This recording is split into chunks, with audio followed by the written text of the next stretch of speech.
Thank you so much for agreeing on this interview here in Kathmandu at the CREA conference.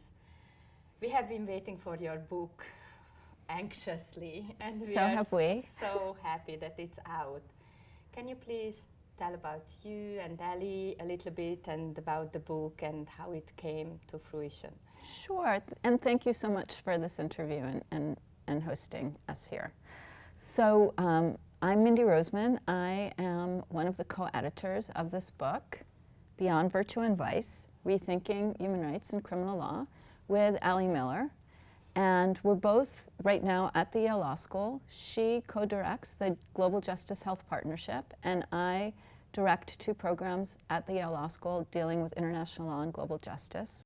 Can you say a couple of words about the book? What is it about and who your audience is? Yes. So the book engages with both the criminalization and decriminalization and the use of law and regulations within the criminal law to regulate gender, sexuality, and reproduction.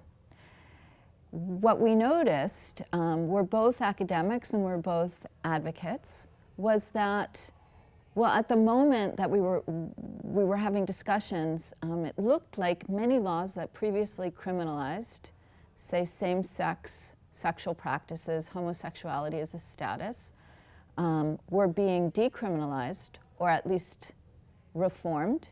And at the same time, there was pushback to increase the penalties for homosexuality. So we had India and the beginning of the cases against Article 377, and there was Uganda with the anti-homosexuality bill.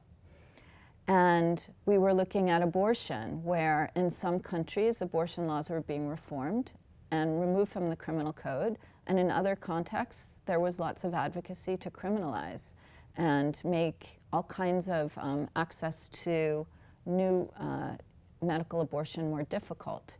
We were looking at the way in which HIV status was being criminalized, and certainly the way that sex work was both being decriminalized for women who found themselves in sex work or chose sex work, and the men or individuals who were using the services of sex workers were being criminalized, as well as regimes such as in Canada that were reforming criminal law around sex work, but in fact had the consequence of making it more difficult to be in sex work.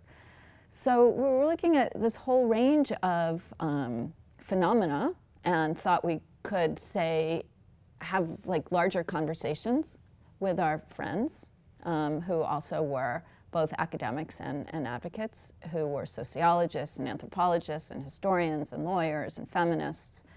But we also noticed that within our own movement, particularly within feminism, we were speaking with 2 minds about the use of criminal law and criminal regulations. So we thought, yes, abortion should never be criminalized, but we thought it was fine to criminalize violence against women or FGM, and that somehow the criminal law would be effective in protecting women there and ineffective. And when people were calling for criminal law and saying it was protecting women, we found that there was some tension or incoherence.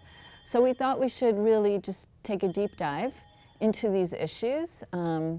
We were fortunate to be supported by an anonymous foundation, and we were able to have a series of meetings and have international participation. So some of our contributors are from South Africa, from India, from Korea, from Colombia, from the United States, so from all over, and as I mentioned, from all different disciplines. And each chapter is what we call a cautionary tale and tells a different story, engages differently with criminal law and with human rights, to just be a reminder for people, advocates, policymakers, academics, the general reading public, that the criminal law has effects, as does human rights, and you need to understand the context and the time in which all of this is operating, and understand that there are always unintended consequences, some of which aren't the ones that necessarily are increasing or making human rights, more, so that people can enjoy their human rights.